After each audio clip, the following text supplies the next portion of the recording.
कोई भी तूफान आता है, कोई परिस्थिति आती है ना। तूफान बाहर से भी आते हैं, अंदर से भी आते हैं, है ना। कोई स्वभाव संस्कारों से भी कोई तूफान आते हैं, पुरानी स्मृतियों से तूफान आते हैं, या बाहर से कोई परिस्थिति है, कोई आत्मा है ना, कोई भी बात है, उन बातों से भी बहुत सारे तूफान आते हैं। अब बाबा कहते हैं कि उन तूफानों को हम समा सकते हैं, है ना। कितना भी तूफान सामना करे, हम उन तूफानों को समा सकते हैं, पार कर सकते हैं। लेकिन हम वो तूफान पार कैसे करेंगे? जब हम बाबा की याद में होंगे, ठीक है। जैसे हमने ये बात कोर्स में भी समझी है, परिस्थिति यहाँ है, यहाँ आत्मा यहाँ है और बाबा ऊपर है, ठीक है। तो फिलहाल हम परिस्थिति के साथ ऐसे चिपके हुए हैं, ठीक है। तो ये जितना तूफान यहाँ है उतना मेरे में भी है। अगर मुझे इस तूफान को शांत करना है तो मुझे पहले परिस्थिति से अपने को डिटैच करना होगा, फिर बाबा के पास जाना है, शक्ति लेनी है, तो हम इस तूफान को शांत कर सकेंगे, राइट। हम सोचते हैं हम ऐसे चिपके पड़े रहें, बाबा को पुकारते रहें, बाबा आओ आओ आओ मेरी तूफान शांत करो, तो बाबा आएंगे। बाबा कहते नहीं, तुम उसके साथ चिपके पड़े नहीं रहो, तुम निकलो, तुम मुझसे योग लगाओ, शक्ति भरो, तो वो तूफान शांत होगा। अब इस पूरे प्रोसेस में बाबा हमें कहते हैं कि मैं तो सर्वशक्तिवान हूँ, तुम्हें सर्व शक्तियाँ दे सकता हूँ, समाने की, सामना करने की, सहने की। जब भी कोई बात आती है तो क्या करना होता है? उसको पार करने के लिए सहेंगे, समाएंगे, सामना करेंगे, या फिर परख के निर्णय लेना होता है किसी सिचुएशन में। तो बाबा कहते हैं मैं तो सर्वशक्तिवान हूँ, मैं तुम्हें सारी शक्तियाँ दे सकता हूँ जिससे तुम उस तूफान को पार करो। लेकिन बाबा के पास वो शक्तियाँ लेने के लिए हमारा बुद्धि योग तो बाबा से होना चाहिए ना। लेकिन हमारा बुद्धि योग कहाँ फंसा पड़ा है ना, उस बात में। तो बाबा ने हमें 3 बिंदु दिए हैं, है ना, जिसको बाबा कहते हैं निश्चय। आज बाबा ने निश्चय का नाम दिया उसे। तो 3 बिंदु बाबा ने दिए हैं, आत्मा का बिंदु, बाबा का बिंदु, ड्रामा का बिंदु। और जब फुल स्टॉप लगे यहाँ, तब तो बुद्धि जाए ना बाबा के पास। तो वो फुल स्टॉप लगाने के लिए बाबा ने हमें 3 बातें दी हैं, स्व पर निश्चय, बाबा पर निश्चय और ड्रामा पर निश्चय। और बाबा कहते हैं कि इन निश्चय के बिंदु को लगाकर तुम अपनी बुद्धि को फुल स्टॉप में लेकर आओ, फ्री करो उस परिस्थिति की बात के चिंतन से।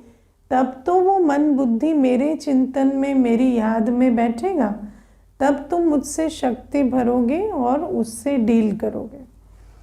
तो अब ये जो 3 बिंदु हैं ये लगते हैं, क्योंकि देखो पहला है कि स्व पर निश्चय।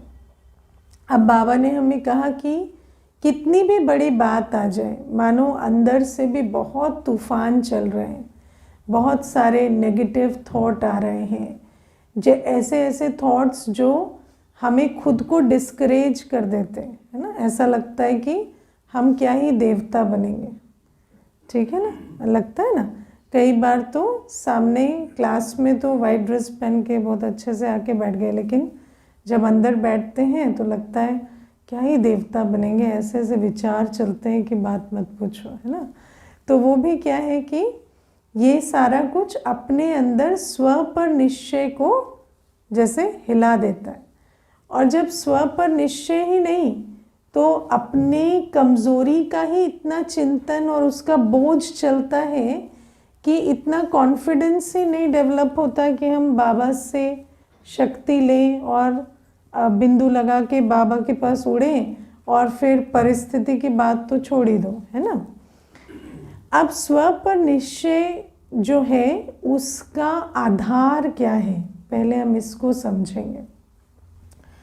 तो बाबा ने हमें समझाया है कि जब हम कोर्स करते हैं, जब हम ज्ञान में चलते हैं, तो बाबा हमें बताते हैं कि ज्ञान में वही बच्चे चलते हैं जो सतयुगी देवता हैं, है ना। बाबा ने हमें क्या बताया? बाबा ने हमें बताया कि जो हैं, जो थे, वही अभी ज्ञान समझते हैं। ये स्पिरिचुअल लॉ है, क्योंकि अगर हम नहीं थे तो हमें ज्ञान समझ में आता ही नहीं, ठीक है ना।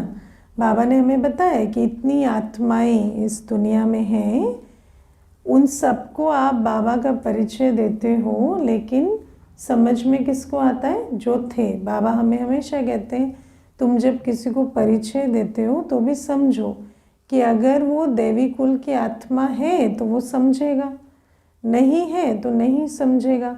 आप उसे सतयुग का ज्ञान देंगे, उसकी बुद्धि में बैठेगा ही नहीं, क्योंकि वो सतयुग में नहीं था। तो हमारी बुद्धि में बैठा, हमने ज्ञान सुना, भले कोई 7 दिन से आते हैं, 8 दिन से आते हैं, जो भी है ना, लेकिन हमारी बुद्धि में ज्ञान बैठा, तो ये प्रूफ क्या है कि मैं दैवी कुल की आत्मा हूँ। और अगर मैं दैवी कुल की आत्मा हूँ, ये प्रूवन है क्योंकि मुझे ज्ञान समझ में आया है, तो चाहे आज मेरे अंदर कितने भी तूफान चल रहे हों, मुझे कभी ये फेथ डगमग नहीं करना, ये निश्चय डगमग नहीं करना कि मैं ही थी और मैं ही बनूंगी, समझे।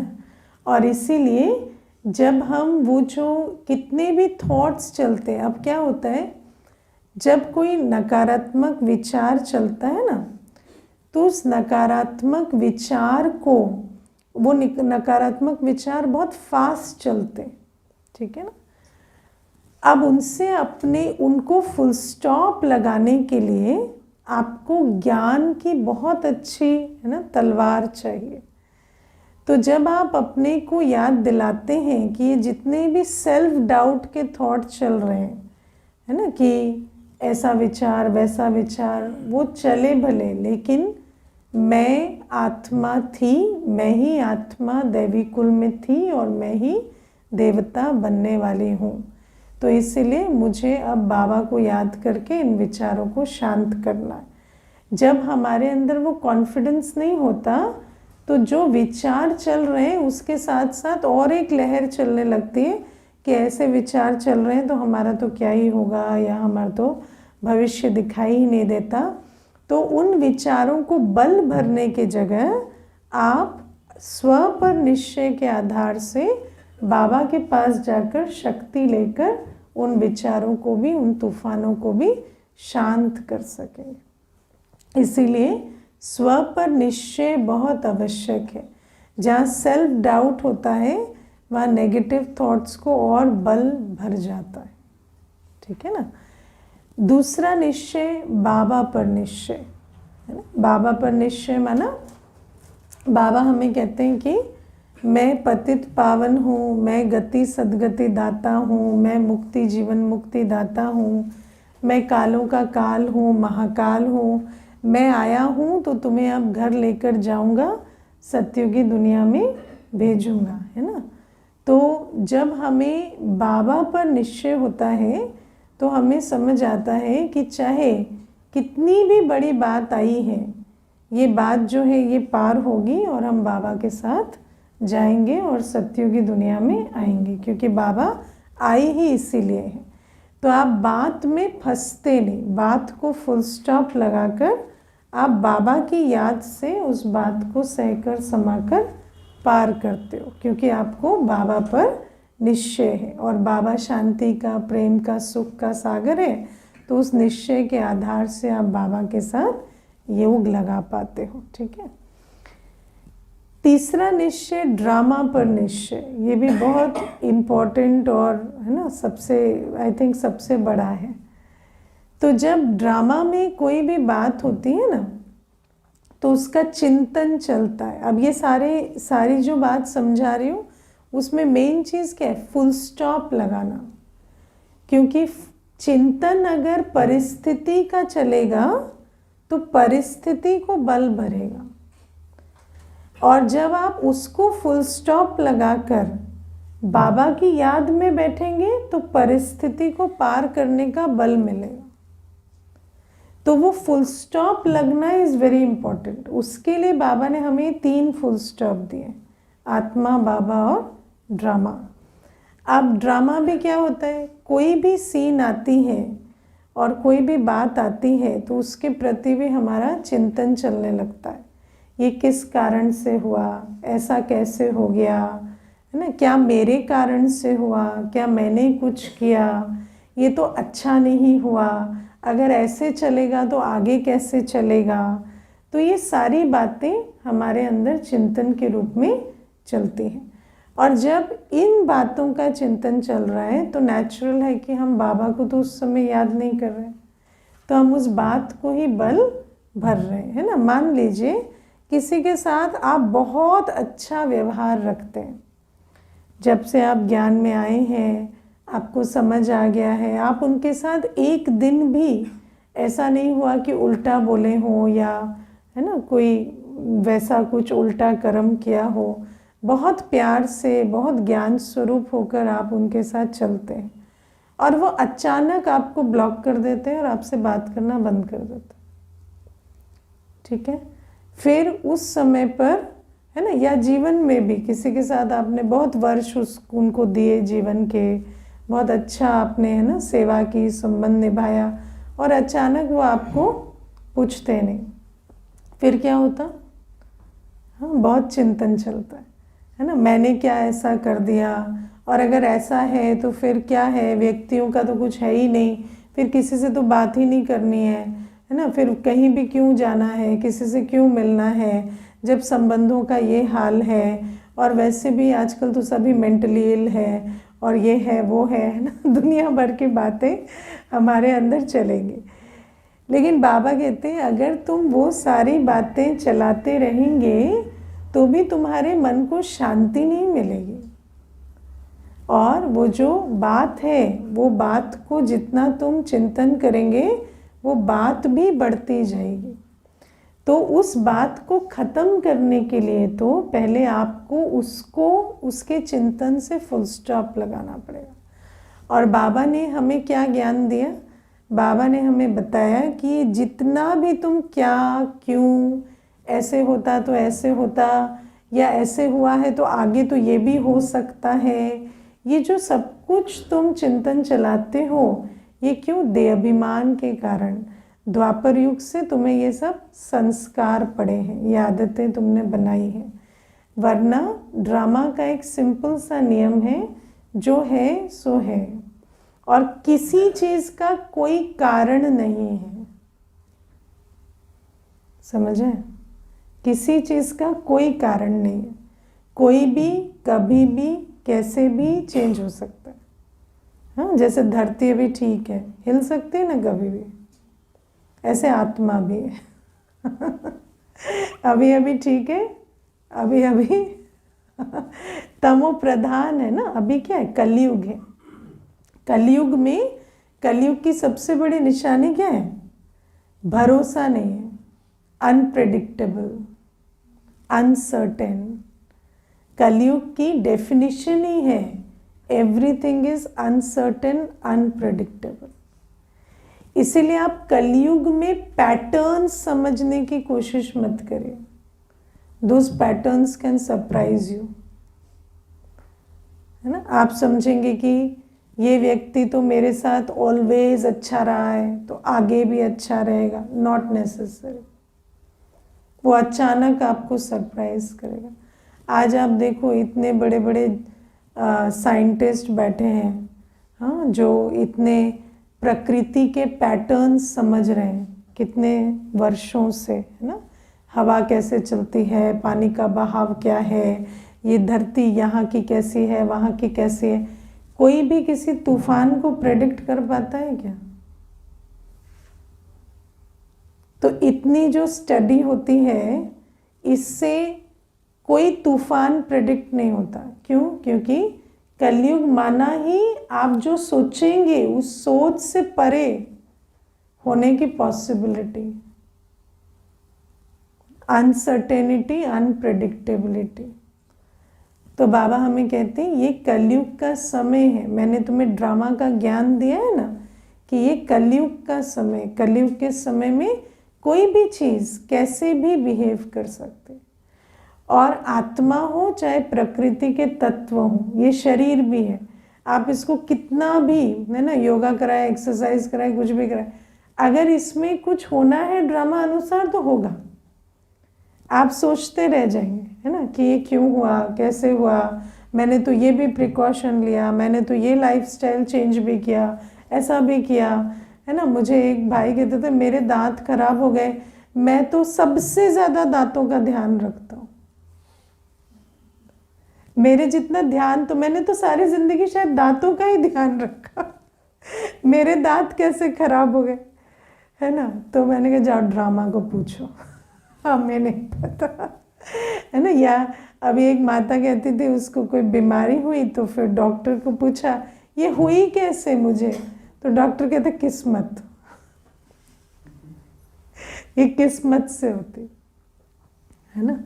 तो ये क्या है कि ये सब कुछ आज अनप्रेडिक्टेबल, इसीलिए किसी भी बात में, चाहे शरीर हो, चाहे परिस्थिति हो, चाहे कोई बिहेवियर हो, उसको आप बिल्कुल एनालाइज ना करें, ये क्यों हुआ, कैसे हुआ है ना, या ये नहीं होता तो ऐसा होता, वो नहीं होता वैसा होता, या अगर ऐसा है तो भविष्य में तो पता नहीं क्या क्या हो सकता है, फिर तो ज़िंदगी में कोई होप ही नहीं है ना। भले आप वो सब कर सकते हैं लेकिन उस चिंतन का कोई फ़ायदा नहीं।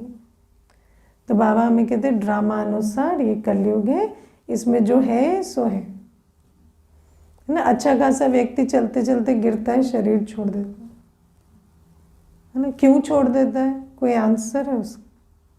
कुछ नहीं है ना। तो बाबा हमें कहते हैं जो है सो है। अब तुम्हें क्या करना है, कोई भी बात हो गई उसको एकदम से फुल स्टॉप लगाना, जो है सो है। और फिर हमारा काम क्या है, बाबा को याद करना। जब हम यहाँ फुल स्टॉप लगाएंगे, आत्मा बिंदु, बाबा बिंदु, ड्रामा बिंदु है ना, कोई बात हमारे बिल्कुल पावर के बाहर है, इम्पॉसिबल सी लग रही है, बहुत बड़ा चैलेंज है, बहुत बड़ी बात आ गई है, बाबा साथ बैठा है ना। अपने को कहो बाबा करेगा, तुम अकेले थोड़ी करोगे, बाबा करेगा। तो उस बात के चिंतन से आप फ्री हो सकते है ना। कितनी भी बड़ी पेपर आ गए, कोई बात आपको समझ भी नहीं आती, वो भी जीवन में आ गई है, उसको उससे डील करना है आपको। अकेले थोड़ी हूँ मैं, बाबा है, मैं और बाबा कर लेंगे। फुल स्टॉप लगाओ, बाबा का बिंदु यूज़ करो, आत्मा का बिंदु यूज़ करो कि मुझे ही बनना है, चाहे कितने भी तूफान आए, कितना भी कुछ हो, मुझे ही बनना है। तो कोई बात नहीं, उन तूफानों को फुल स्टॉप लगाओ। जो आपको क्वेश्चन मार्क लगाते हैं ना, ऐसे कैसे चलेगा, ऐसे तो हमारा भाग्य ही नहीं, उनको फुल स्टॉप लगाओ। जब ये तीनों फुल स्टॉप लगे तब तो आत्मा की मन बुद्धि फ्री हो तो हम बाबा के पास जाएं और शक्ति भरें। और जब आप शक्तिशाली हैं तब तो आप उस बात को पार करेंगे। अगर आप शक्तिशाली ही नहीं तो आप और वो बात एक दूसरे को बढ़ाते जाएंगे, आप उसको फीड करेंगे, वो आपके संकल्पों को फीड करेगी। एक ही समस्या में जीवन बिताना है कि नई नई देखनी है एक ही बात में थोड़ी एक जीवन बिता देना है, उस बात को तो पार करो। बातों को पार करने से बातें खत्म नहीं होती, लेकिन नई बातें आती हैं तो कम से कम नई नई बातें आए तो एक दिन तो खत्म होंगी ना। सारा स्टॉक जितना भी आना है वो सारा आएगा तो खत्म होगा है ना।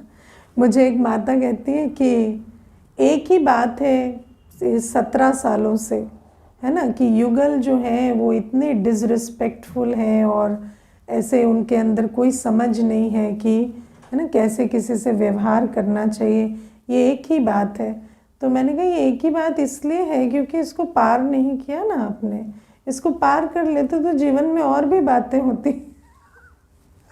तो कहते पर यही तो सबसे बड़ी बात है। मैंने कहा हाँ, क्योंकि इसमें आप उलझे पड़े हो।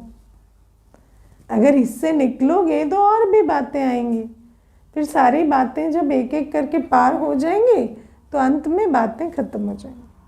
लेकिन तब बातों की दुनिया भी खत्म हो जाएगी, आप फिर नई दुनिया में चले जाएंगे, है ना। तो इसीलिए बाबा हमें कहते हैं तीनों बिंदी लगाओ, बाबा के पास जाओ, शक्ति भरो, बातों को पार करो, फिर नई बातें देखो। अनुभवी कैसे बनेंगे, है ना। जब हम सत्युग जाएंगे ना तो हमें इतना अनुभवी बनकर जाना है कि हमें वहाँ वजीर की ज़रूरत ना पड़े। सत्युग में हमें वजीर, एडवाइज़र नहीं चाहिएगा। हम हर बात के अनुभवी हैं ना। आप सोचो ब्रह्मा बाबा की जो फरिश्ता स्थिति थी, अंतिम स्टेज, उसमें ब्रह्मा बाबा को कोई बात सुनाने कोई आता था ना कि ये बात है, ये परिस्थिति है, तो बाबा उसकी एक दो लाइन सुनकर सारी बात समझ जाते थे और उसका सल्यूशन दे देते थे। तो कितने अनुभवी बने। तब तो सेकंड में बात को का सल्यूशन दे देते थे। वरना आज आप सोचो, आप किसी की बात सुनते हो तो पहले तो आप शॉक और सरप्राइज होते हो, है ना। पहले तो समझ ही नहीं आती, पहले तो 3 बार उसको पूछते हो ढंग से, यही बात कह रहे हो ना आप, ऐसा ही कह रहे हो। उसके बाद आपको जो धक्का लगता है उसको सुनकर उसको सहेजने में आपको कितना समय लगता है। उसके बाद आप उसका सल्यूशन ज्ञान से या योग उसको देते हो। लेकिन जब इतने अनुभवी बनते जाएंगे तो फिर जितनी भी बातें आएंगी, वो किसी की भी बात हो, आप 2 लाइनें ही सुनेंगे तो आपको बिल्कुल बाबा की याद में आप उसे सल्यूशन दे देंगे और भेज देंगे, है ना। तो ऐसे ही तो सेवा होगी ना। सेवा कैसे होगी अगर हम अनुभवी ही नहीं हैं, तो हमारे द्वारा सेवा कैसे होगी। हम कहें हमने तो ऐसा जीवन में कभी नहीं देखा, है ना। देखो मैं कभी कभी विचार करती हूँ, मनुष्य अपने अनुभवों से कितना लिमिटेड है। आज मनुष्य क्या सोचता है कि मेरा जो ये छोटा सा अनुभव है यही सब कुछ है ना। और अपने अनुभव के हिसाब से दूसरे को राय देता है और वो राय पूरी उल्टी पड़ जाती, क्योंकि आप और वो अलग अलग हैं।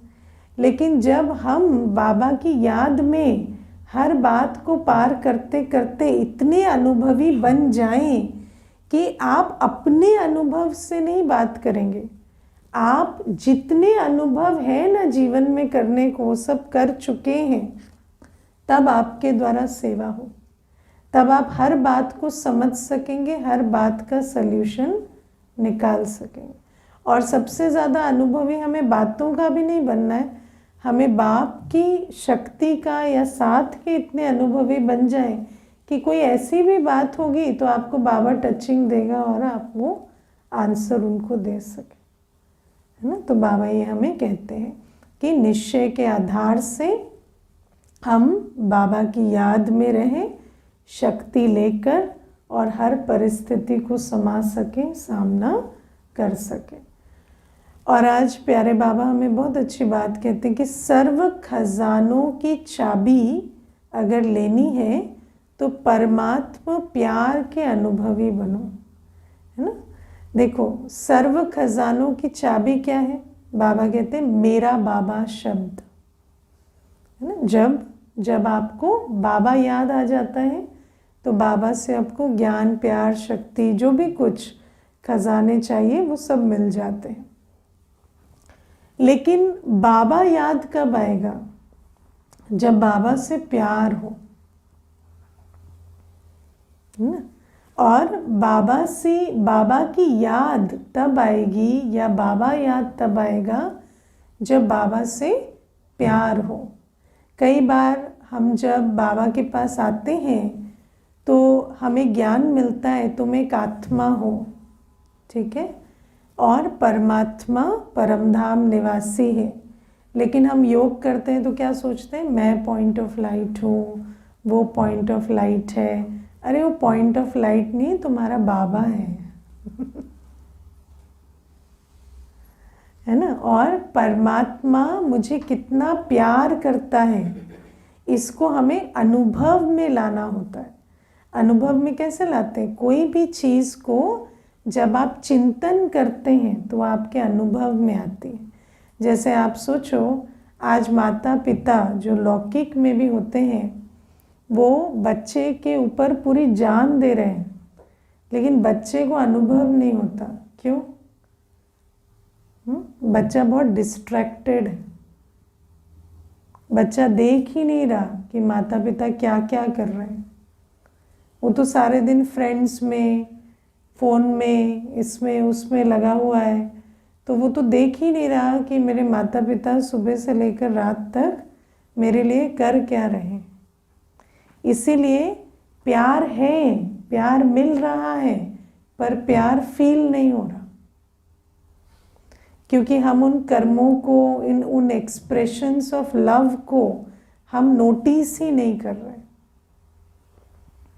पक्की बात है ना, आप नोटिस करते हैं, है ना, माता पिता कितना कितना कुछ करते हैं। आजकल तो हम ग्रांटेड ले लेते हैं, है ना, ये तो करते ही हैं, है ना। जैसे एक बच्चा आया तो मैंने उसको कहा कि मम्मी 3 टाइम खाना बना के आपके लिए परोसती, बोलते तो सबकी मम्मी करती है, सबकी मम्मी करती है तो ग्रांटेड है। तो बाबा हमें कहते हैं ऐसे ही बाबा हमारे लिए जो कर रहा है, क्या हम उसको नोटिस करते हैं? क्या आप इस बात को सोचते हैं बैठकर कि बाबा परमधाम से आकर ब्रह्मा तन में बैठकर इतनी आत्माओं को तैयार कर मेरे लिए वो बेस बनाता है, सेंटर तैयार कराता है, निमित्त तैयार कराता है, मुरली देता है, हमारे लिए उपस्थित रहता है, हमारे हर प्रश्न का उत्तर देता है, मुरली में भी देता है, क्लासेस में भी देता है, हमें इतनी प्रेरणा देता है, उमंग उत्साह देता है, गिरे हुए को उठाता है, दिल शिकस्त हो जाते हैं तो हमें उमंग भरता है। तो जब हम नोटिस करेंगे तो हमें ऐसे बाबा से प्यार होगा। और कई बार तो व्यक्ति सोचते प्यार हमें मेडिटेशन में मिलता है, और यहाँ क्या अचार बन रहा है। ये जो आप आते हैं, ये जो टोली मिलती है, भोग मिलता है, क्लास मिलती है, ये प्यार नहीं है क्या? बिना प्यार के होता है ये सब? तो वो प्यार भी तो बाबा का प्यार है ना, क्योंकि बाबा ने ही तैयार किया है, तो वो प्यार हमें मिलता है। तो बाबा कहते हैं जब तुम विचार करते हो ना कि कैसे बाबा हमें फर्श से उठाकर अर्श पर बिठाता है, तो तुम्हें उस बाबा के लिए बहुत ग्रैटिट्यूड होता है, बहुत प्यार होता है। और कभी विचार करके देखो, ऐसे नहीं सोचो हमारे लिए, मेरे लिए, इंडिविजुअल एक एक के लिए बाबा कितना प्यार लौटाता। और जब आप इतना प्यार, जब आप बाबा के प्यार का अनुभव करते हो ना, तो आपके दिल में भी प्यार जागृत होता है। प्यार का एक नियम है, प्यार प्यार को जगाता है ना, लव बिगेट्स लव। तो जब आप बाबा के प्यार को महसूस करते हो तो आपके अंदर प्यार जागृत होता है बाबा के लिए। वो जो प्यार की रगें सूख गई थी ना, आज मनुष्य को पूछो भगवान से प्यार करते हो तो थोड़ा सोचता है, तो हाँ पूजा तो करते, प्यार करते पता नहीं लेकिन वो जो रगें सूख गई हैं प्यार की, वो फिर से रिवाइव होती हैं जब हम बाबा के प्यार को अनुभव करते हैं तो हमारे अंदर भी प्यार जागृत होता है, और जब हमारे अंदर प्यार जागृत होता है तो हम और प्यार बाबा से खींचते हैं, क्योंकि ये प्यार फिर योग के रूप में, क्योंकि जिससे प्यार होता है उसकी याद आती है, और जिसकी याद आती है उससे वो शक्ति फिर मिलती। तो ये वर्चुअस साइकिल ऑफ लव है। और फिर बाबा से जब हमारा योग होता है तो बाबा सिर्फ प्यार नहीं, बाबा तो सर्व खजाने हमें देते। तो इसलिए बाबा कहते हैं अगर हमें सर्व खजाने चाहिए तो परमात्मा प्यार की अनुभूति करनी है। पहला स्टेज होता है अनुभूति का, बाबा जो हमें इतना प्रैक्टिकली प्यार दे रहे हैं उसको रिकग्नाइज करना। बिकॉज मुझे ऐसा लगता है कि आज दुनिया में सबसे बड़ी प्रॉब्लम यही है, लैक ऑफ रिकग्निशन ऑफ जो सामने वाला करता है ना। आप सोचते ही नहीं, कोई उठता है, भोजन बनाता है, केयर करता है, आप उसके लिए ग्रैटिट्यूड ही नहीं। वो तो फ्री बैठे हैं ना, उनका क्या है, दे गुड फॉर नथिंग, खाना ही बनाएंगे और क्या करेंगे ज़िंदगी में, है ना, ऐसे सोचते हैं। तो बाबा हमें कहते हैं उस प्यार को, कई तो ऐसा भी सोचते हैं, है ना, कि प्यार, बाबा का जो प्यार है वो जो है वो, देखो कई बार क्या होता है, मनुष्य अपनी वृत्ति से सोचता है तो इतना प्यार मिलता है और सोचता है कि कुछ तो स्वार्थ होगा यहाँ भी, कुछ तो ऐसा होगा। तो आप सोचो उस प्यार को अनुभव करने की जगह उल्टी सोच भी चलती। तो सब कुछ तो संकल्पों से है ना। जब आप संकल्प रचेंगे, रिकग्नाइज करेंगे कि बाबा कितना हमें प्यार कर रहा है, जो इतनी पालना, इतना हमें सहयोग, शक्ति, ज्ञान सब कुछ लुटा रहा है, प्रेजेंस, कंपेनियनशिप इतनी देता है, तो बाबा कहते फिर तुम्हारे अंदर भी प्यार जागृत होगा। फिर वो प्यार तुम्हें बाबा की याद दिलाएगा और उस याद में सर्व खजाने तुम्हें मिलेंगे।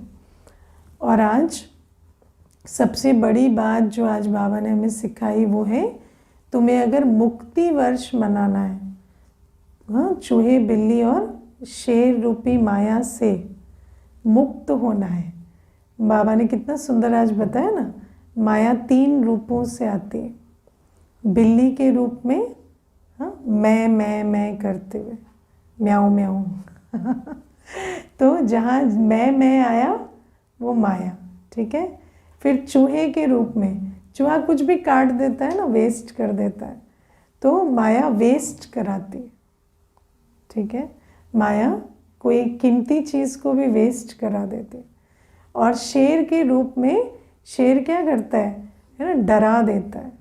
तो माया भी हमें डरा देती, दिल शिकस्त करा देती, ऐसा फील कराती कि हमसे तो नहीं हो पाएगा, है ना। तो बाबा कहते हैं कि ये 3 रूपों की माया पर अगर विजय पानी है तो तुम क्या करो, सफल करो तो सफलता मिलेगी। अब सफल करना मतलब क्या होता है, सफल माना ऐसे कर्म करना जिसका श्रेष्ठ फल मिले, ठीक है। अब श्रेष्ठ फल के लिए बाबा कहते हैं तन मन धन समय श्वास संबंध ज्ञान गुण और शक्तियाँ, इन सब को श्रेष्ठ कार्य में लगाओ, ठीक है। तन मन धन समय श्वास संबंध और ज्ञान गुण और शक्तियों के खजाने को श्रेष्ठ कार्य में लगाओ। अब आप देखो, ये जो श्रेष्ठ कार्य में लगाना, ये कोई आसान बात नहीं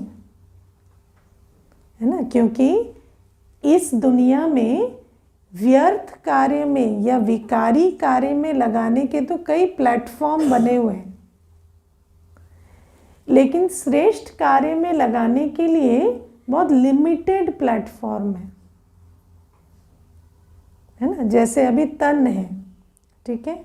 अब आप मुझे रोज़ रोज़ कहेंगे कि दीदी तन की सेवा दे दो, है ना, तो चलो भाई डस्टिंग भी हो गई, झाड़ू पोंछे भी हो गए, उसके बाद तन की सेवा क्या करें, है ना। तो क्रिएट करना पड़ेगा, प्रदर्शनियाँ लगानी पड़ेंगी, है ना, मैसेज देने के लिए प्लान बनाने पड़ेंगे, है ना कोई प्रोग्राम बनाने पड़ेंगे। तो वैसे तो ऑफ़र ही नहीं करते हैं, मेजॉरिटी तो तन सेवा की कोई ऑफ़र ही नहीं करते हैं। आप में से पिछले महीने भर में किसने कहा है कि मैं फिज़िकल सेवा के लिए उपस्थित हूँ, मैं समय देना चाहता हूँ, कुछ हो तो मुझे बताना। जो करते हैं वही करते हैं, है ना। एक माताएं रेगुलर आती, बाकी कोई भी ऑफ़र भी नहीं करते। ठीक है, तो आप सोचो कि सफल कैसे होगा, और जहाँ हम उसे लगा रहे हैं वो सब क्या हो रहा है, व्यर्थ में जा रहा है। ठीक है ना। और अगर सफल हो रहा है तो जहाँ लग रहा है उससे हमें बहुत खुशी होनी चाहिए। सफल और विफल का एक ही इंडेक्स है अगर फल निकल रहा है तो फल से तो ताकत मिलेगी ना। तो अगर हमारा तन सफल हो रहा है कहीं तो हमारे अंदर बहुत खुशी और ताकत भरेगी। लेकिन नहीं हो रहा ना, जितना तन को लगा रहे उतना स्ट्रेस, थकान, चिंता बढ़ रही है। क्यों? क्योंकि सफल नहीं हो रहा, श्रेष्ठ कार्य में नहीं लग रहा। तो तन सफल करना पड़ेगा, है ना। अभी बोला, अभी देखते कितने पूछेंगे फिर भी, है ना। फिर मन जो है उसको सफल करना। अब आप देखो, नेगेटिव थॉट, व्यर्थ थॉट को तो आपको बोलना भी नहीं पड़ता कि आ जाओ, वो तो ऐसे धक्के मार मार के घुस जाते हैं, है ना। लेकिन श्रेष्ठ संकल्पों को तो आपको बैठ के बहुत कॉन्शियसली क्रिएट करना होता है। और जब आप क्रिएट करते भी हो तो भी मन 10 बार भटक जाएगा, फिर उसको खींच कर लाओ, फिर उसको श्रेष्ठ संकल्प में लगाओ। तो मन को सफल करना कोई, है ना, पूरी तपस्या है। तो उसको सफल करना पड़ेगा बैठकर कॉन्शियस। आजकल तो क्या है, कमेंट्री चला देते हैं, कमेंट्री चल रही है, उस कमेंट्री को थोड़ा सुना, थोड़ा नहीं सुना, ऐसे चलता है। अब वो तो उसका सफल हो रहा है जो कमेंट्री चला रहा है। ठीक है, तो कमेंट्री प्रैक्टिस के लिए है कि आप जब नहीं कर पाते थे तो शुरू शुरू में प्रैक्टिस करते हैं। क्या अपने अंदर इतने फालतू विचार चलाते हैं, विकारी विचार चलाते हैं, श्रेष्ठ संकल्प चलाने नहीं आते। बैठकर श्रेष्ठ संकल्प चलाने नहीं आते। कमेंट्री की ज़रूरत क्यों पड़ती? शुरू शुरू में पड़ती हो ठीक है, लेकिन बाद में भी पड़ती है, क्यों? आज शाम को बिना कमेंट्री के योग करें। सब तो कमेंट्री में सो रहे हैं, कराएं आंखें आज किसी की भी बंद हुई है ना, यहाँ से नाम लेके बुलाऊंगी शाम को। ठीक है, नाम लेके पूरा खड़ा, फिर खड़े होके योग करना, है ना। और मिस नहीं करना कोई भी कि दीदी कह रही थी आंखें बंद होगी तो नाम लेके बुलाऊंगी। ठीक है, मिस भी नहीं करना है और आंखें खोल के योग करना है। अभी तो नए भाई बहन भी हाथ जोड़ेंगे तो कमेंट्री से कराएंगे, लेकिन इतना अटेंशन तो पहले दें। तो संकल्पों को सफल करना। फिर बाबा कहते धन को सफल करना। धन भी श्रेष्ठ कार्य में, ये जो मनुष्य से देवता बनाने की सेवा चल रही है, इस कार्य में धन को सफल करना है। फिर बाबा कहते समय, आप सोचो 24 घंटे में हमारा कितना टाइम है जो प्रोडक्टिव वर्क में यूज़ होता है। प्रोडक्टिव भी श्रेष्ठ कार्य में। समय, श्वास, संकल्प, श्वास मतलब एनर्जी। ठीक है, तो ये सारी चीज़ें यूज़ करनी। फिर इससे भी बड़ी बात, ज्ञान, गुण और शक्तियों का खजाना। अब हम बाबा के पास योग में बैठते हैं, हम ले रहे हैं बाबा से प्यार, है ना।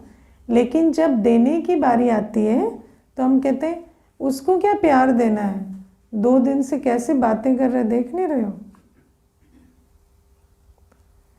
हमने क्या किया है, पूरे द्वापर युग से सिर्फ अपने ज्ञान गुण शक्तियों को ब्लॉक किया है। इसके प्रति यूज नहीं करना, वो अनडिजर्विंग है, इस परिस्थिति में कैसे होगा, वैसे कैसे होगा। तो हमने सिर्फ ज्ञान गुण शक्ति को ब्लॉक किया है।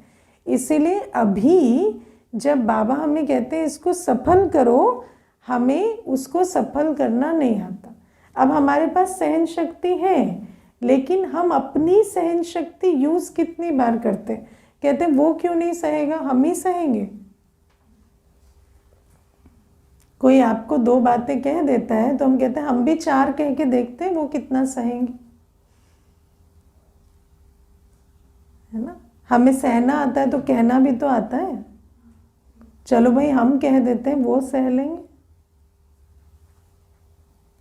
तो सहन शक्ति को यूज करते हैं। क्या हो गया, कह दिया तो क्या हो गया, कुछ नहीं,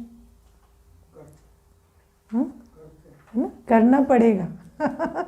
तो सहन शक्ति को यूज करना है, प्यार की शक्ति को यूज करना है, शांति की शक्ति को यूज करना है। कोई कितना भी ऊंचा बोल रहा है उसको आप शांत हो कहो मत, अपनी शांति की शक्ति को यूज, कि मैं शांत स्वरूप आत्मा हूं, कोई कैसे भी रहे मैं शांत रह सकती, है ना। सामने वाले को कहने की भी जरूरत ना पड़े, है ना। कई बार फिर सामने वाला आपको 5 दिन के बाद क्या कहेगा पता है, अगर आपको तकलीफ होती तो आप कहते ना, पर मेरे में प्रॉब्लम नहीं है, आपको कभी तकलीफ हुई नहीं इसीलिए तो आपने नहीं कहा। ये प्रूफ है कि मैं तो ऊंचा बोलता ही नहीं हूँ, मैं तो कुछ कहता ही नहीं हूँ। तब आपको आएगा कि मैं उसको कहूँ कि नहीं आप में प्रॉब्लम है पर हम शांत रह रहे हैं, वो भी नहीं कहना है। तब कहेंगे आप अपनी शांति की शक्ति को यूज कर रहे है ना। क्योंकि पुरानी दुनिया में क्या होता है, कई बार सोचते हैं कि कल ये ना कहे कि हम तो वो इतने अच्छे हैं इसीलिए हम शांत हैं, इसीलिए उनको बता तो दें कि हम शांत रह रहे हैं, आप इतने अच्छे नहीं हैं। लेकिन वो उत्तेजना भी नहीं होनी चाहिए, ठीक है ना। कि ये बात क्यों बता रही हूँ पता है ना, पीछे 2 भाई आए तो एक कहता है कि 18 साल की उम्र से ये छोटा जो है ये इसने कभी जिम्मेवारी नहीं उठाई, मैंने हमेशा जिम्मेवारी उठाई। तो कहता है पर इन्होंने कभी कंप्लेन नहीं की। आप बताइए कभी कंप्लेन किया आपने, नहीं की, तो इसका मतलब मैंने उठाई होगी ना जिम्मेवारी, नहीं तो ऐसा कोई होता है जो कंप्लेन ना करे। तो कहता है अब दीदी देखो आप लोग जो ज्ञान देते हो ना, उस ज्ञान पर चलने में ये भी मुसीबत आती है कि सामने वाला कहता है प्रूफ क्या है कि हमने गलती की और आपने, क्योंकि उसको कभी हमने टोका ही नहीं। तो मैंने कहा आज आपको क्यों फिर वो प्रूफ चाहिए और क्यों आपको, है ना, क्योंकि आज भी आप वही शक्ति यूज करो। तो बाबा कहते अपनी शांति की, स्नेह की, है ना, या सहने की, समाने की, सामना करने की आप शक्ति यूज करो। ये नहीं सोचो कि मैं यहाँ क्यों यूज करूँ, या ये अनडिजर्विंग है, या ये तो कुछ भी नहीं करते मैं ही क्यों करूँ, या कब तक करूँ। ये प्रश्न नहीं आने चाहिए, क्योंकि आप अपना सफल कर रहे हैं। आपको बाबा ने ज्ञान दिया, आत्मा का ज्ञान, बाबा का ज्ञान, ड्रामा का ज्ञान, आप उसे यूज करके फुल स्टॉप लगाओ। कभी नहीं पूछो कब तक हम ही लगाते रहेंगे, कब तक हम ही करते रहेंगे। क्योंकि बाबा कहते तुम अपने खजानों को सफल करेंगे तो तुम सफलता पाएंगे, ये ईश्वरीय नियम है। और फिर बाबा कहते दूसरी बात, मैंपन से सावधान रहना।